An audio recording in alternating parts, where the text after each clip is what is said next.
MRI machine के अंदर आपको जाने का मौका ना ही मिला हो तो अच्छा है, लेकिन अगर आप क्यूरियस हो कि इसके अंदर आवाज कैसे आती है तो ये सुनो।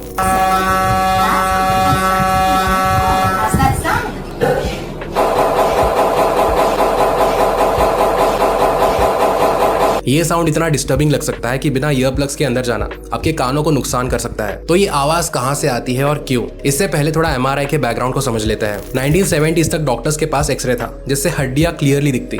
CT स्कैन ने थोड़ी और डिटेल्स दे दी, लेकिन बॉडी के सॉफ्ट टिश्यूज जैसे ब्रेन, किडनी, लीवर, ये सब देखना मुश्किल था। 1930s में साइंटिस्ट ने एक प्रिंसिपल डिस्कवर कर लिया था कि अगर चीजों के पार्टिकल्स जैसे पानी के अंदर के हाइड्रोजन एटम्स, इनको अगर एक पावरफुल मैग्नेट में रखा जाए और उन पर से रेडियो वेव्स भेजी जाए तो वो अलग अलग तरीके से रिएक्ट करेंगे। अभी ये बात अगर पानी में रहे हाइड्रोजन एटम्स पर अप्लाई हो सकती है तो ह्यूमन बॉडी के ऊपर भी हो सकती है, क्योंकि ह्यूमन बॉडी भी 70% पानी है। पानी में तो हाइड्रोजन एटम्स होते ही है और सॉफ्ट टिश्यूज में भी ये बहुत ज्यादा होते हैं। इसी प्रिंसिपल को 1977 में पहली बार ह्यूमंस पर अप्लाई किया गया। इस मशीन का नाम था इंडोमिटेबल। टेक्निकली इस टेक्निक को बोला गया nuclear magnetic resonance imaging, NMRI। लेकिन न्यूक्लियर वर्ड इसके अंदर सुनकर लोगों को लगा कि इसके अंदर रेडिएशन होगा, तो न्यूक्लियर वर्ड को हटाया गया और इसका नाम बन गया MRI। अब आता है उस हथौड़े वाले साउंड पर। MRI के अंदर ग्रेडियंट कॉइल्स होता है जो 100 से लेकर 1000 बार एक सेकंड में ऑन ऑफ होता है। इसका एप्लीकेशन ठीक से समझने के लिए आप कैमरा का एग्जांपल ले सकते हो। आपके फोन के कैमरा में बर्स्ट मोड होगा जिसको आप दबा के रखकर ट्रर करके एक सीरीज ऑफ फोटोज ले सकते हो,